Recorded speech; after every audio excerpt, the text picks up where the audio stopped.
Welcome to the Ducks Unlimited podcast, the only podcast about all things waterfowl.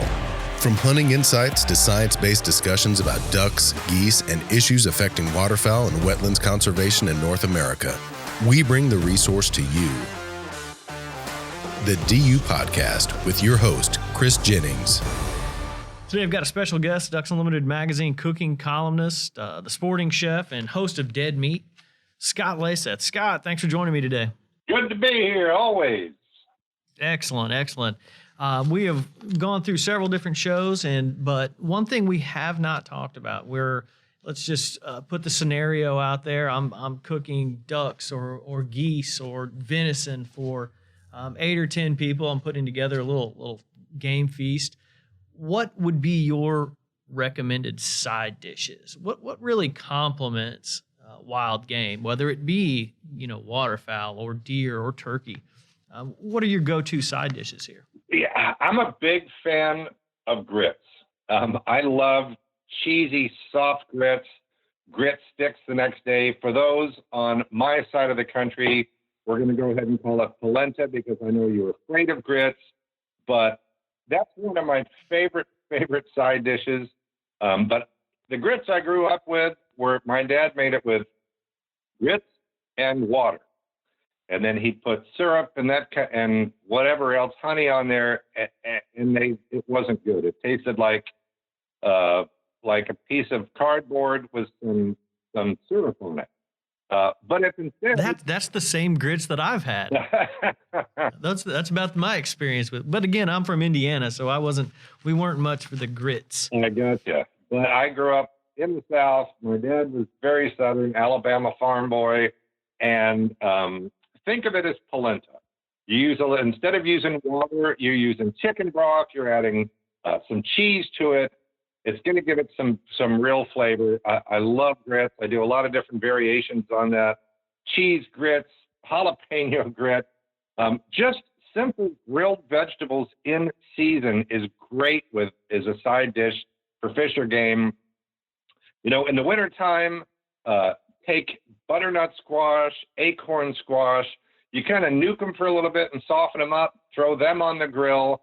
They also make good purees, just like grits. I actually had some grits recently that had, sweet potato added to it that was actually really good. But grilled vegetables in the summertime for me, you take zucchini, any kind of squash, asparagus, a little bit of olive oil, salt, and pepper, throw them on the grill. To me, that's a really good side dish.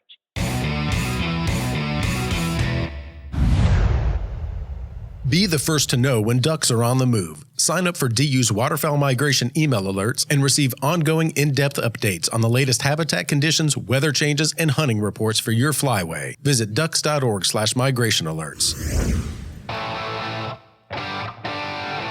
And I know you do a lot of kind of Southwestern meals and dishes. And what's your go-to side dish there? I mean, are you making like a salsa fresco or are you making like a guacamole or anything like that? Oh, yeah. And by the way, my guacamole does not have mayonnaise in it. It's simply a just right avocado, lime, and salt. If you want to add a little heat to it, that's fine too, but you mash that up. That is really good. If you take some corn tortillas, cut them into little tiny strips, and just fry them briefly, put a little salt and some cumin on there, and just put it right over the top of whatever it is you're cooking. That's going to give it some crunchy, textural feel to it. In the summertime, when homegrown tomatoes are in season, which is one of my favorite foods, homegrown tomatoes in the top 3 for me, along with raw fish and oysters, believe it or not. Mm-hmm. Oh yeah, I'm an oyster and tomato fan. This is perfect. Right? An oyster is either good or it isn't. If you don't cover it up with anything else. A homegrown tomato you can't buy in a grocery store. You see a lot of heirloom tomatoes in grocery stores now, and they look really pretty, but they don't taste like heirloom tomatoes. They're okay for a photo, but again, they just don't taste like something you do in your backyard. But even just sliced tomatoes with a little salt on it, or if you're making a pico de gallo or a salsa fresca, You take the diced tomato, some fresh jalapeno, lime juice, olive oil. It's a great, great complement for any of the Western dishes, because the Southwestern dishes tend to be a little on the spicy side. So I don't do a spicy salsa with a spicy fish or game. You want them to kind of balance each other. So if one's spicy, the other one should be a little bit more neutral, maybe even a little bit sweet, and that's going to balance that heat from whatever it is you're cooking. Yeah, that's great. And are you doing any? And this may catch you kind of off the cuff here, but are you doing any like wine pairings, or is there any specific cocktails that you're serving with your with any waterfowl or any other wild game dishes? Well, if it's on the hot side and if it's hot outside and the fish is a little spicy, a cold beer or a margarita doesn't hurt. I'm not I love wine, and I'm in a really good area where we have a lot of wine, but I'm not a wine snob. If somebody wants to drink white wine with a big peppery venison steak, it's your venison steak.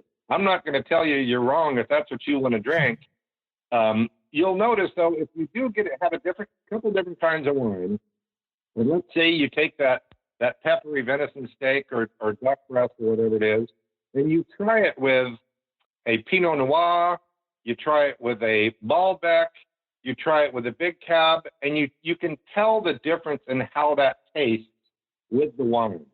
So for people that drink just only one kind of wine, that's cool. It's your wine, it's your food. But if somebody happens to open a bottle of something different, try it and compare how that affects the flavor of both the wine and what it is you're eating based on what the ingredients are.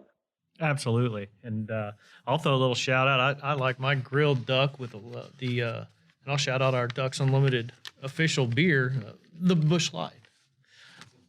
The Busch Latte is quite the compliment to some grilled duck. Oh, sure. Yeah. I mean, cold beer is really a good compliment with just about anything, I think. I've had it with my breakfast cereal. That's a good one. Hey, Scott, I appreciate you kind of bringing the side dishes to the forefront, and also, some of the wine pairings and different opportunities for people to enhance the flavor. But I do appreciate you coming on, and thanks a lot. I look forward to talking to you again. Good deal. I want to give a special thanks to Scott Laseth, our guest, for joining us. If you want to learn more about Scott, you can visit thesportingchef.com or check out his recipes on ducks.org. I also want to give a special thanks to Clay Baird, the Ducks Unlimited podcast producer who puts this awesome show together. I'm your host, Chris Jennings. Thanks for joining us, and thanks for supporting wetlands conservation. Thank you for listening to this episode of the DU Podcast. Be sure to rate, review, and subscribe to the show, and visit www.ducks.org/DU Podcast for resources based on today's topics, as well as access to more episodes. Opinions expressed by guests do not necessarily reflect those of Ducks Unlimited. Until next time, stay tuned to the Ducks.